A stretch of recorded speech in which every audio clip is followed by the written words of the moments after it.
Yeah, you want me to just hard talk about it? Just see. What's our big news? I know we don't know a lot, but what do we know? We know that the UFC is going to start the Ultimate Fighter for grappling, so Ultimate Grappler, I guess. I got the call last week, and we're going in the house. 2 coaches, 8-man tournament for the first season of the Ultimate Grappler. I don't know much other than they told me to get ready. That's kind of the good thing about the way that I train is I can take a match on a week notice. Are you interested? Sign me up. They're like, do you want to hear the dates? I was like, I don't care. So we don't even know the format or anything. As of right now, I haven't been made aware of rule set. I don't know when we fight. Hoping to hear back as soon as possible so I can start making some adjustments if needed. I think that's the good thing about the way Seneca brought us up is it doesn't matter to me what the rule set is because I know jiu-jitsu.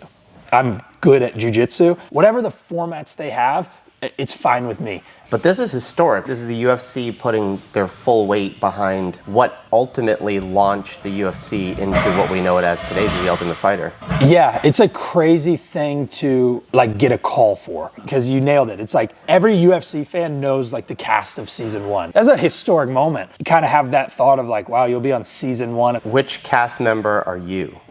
If you were Justin told me I need to be Rampage and like kick the door down.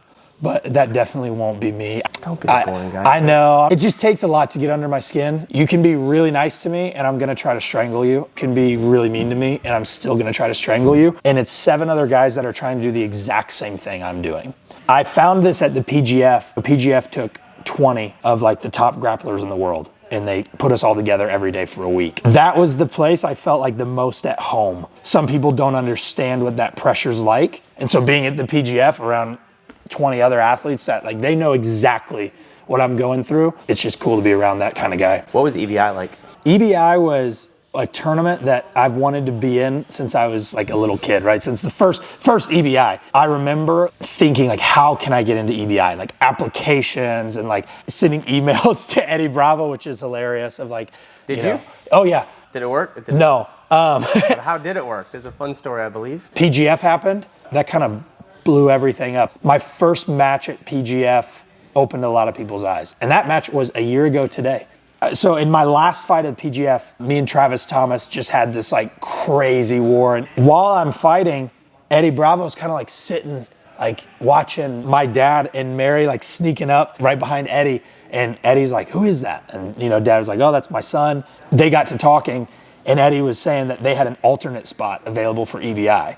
And he was like, you think he'd be interested? Got the call 2 weeks before EBI. Eddie was like, someone dropped out, you're in if you want it. Made 170 on 2 weeks, flew to Mexico and fought an EBI, which was one of the coolest experiences of my grappling career. Talked a little bit to the Fight Pass guys while I was there. And yeah, my message was simple, like any weight class, anybody, as long as they're above 165, because that's probably as low as I can make. If you send a contract over, I will sign it even on a day's notice. FPI, the one out before me, I think I was on 10, so it's FPI 9. I messaged them the week before and I actually sent them a screenshot of a 6 a.m. flight from Louisville to Vegas on the day of weigh-ins. And I said, if anybody misses weight or anybody backs out last minute, I don't care who it is, I'll have this flight ready to be booked and I'll go fight the next day. For the next FPI, a few weeks out, I got a call and they said, yeah, it's at 185. It's a weight class above. And I said, done.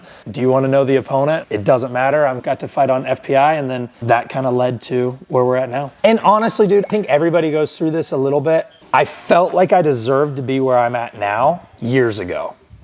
And so it's a really frustrating thing. Why is nobody taking a chance on me? Like, why can I not get on this card? Like, I'm medaling at Worlds, I'm medaling at Pans, like, I'm doing the thing. And, the response would always be like, oh, you gotta like dominate at these tournaments and this and that. But there were a lot of guys that I was beating first round at these tournaments that were then getting on these shows. And so I'm like, well, it can't just be that. Like, what's going on? And those guys were good too, but I was just better at that time, or it was my day, whatever you want to call it. I'm glad that it happened that way because it kind of put me at a crossroads where it was like, you're going to just have to continue to grind. Nobody's going to care. Nobody's going to like respond to your message and tell you that they want you on a card. So like, do you want to do jiu-jitsu or do you want to just like talk about it? It's like, I guess I'm going to do jiu-jitsu. And so I'd show up, train, competed like the whole IBJJF circuit. They can't tell me no if I'm paying for registration. And I'd just show up and competed until I got a call. How did PGF come about? it's kind of funny because I saw their announcement. It's the first $100,000 tournament. The day that I applied, I knew Seneca knew Brandon. And so I went to Seneca and I was like, can you please, just let him know that I applied. Just have him look at my resume. Maybe a week or two before was ADCC Chicago. I lost 6-2 or 6-3 in the finals of the pro division with John Combs.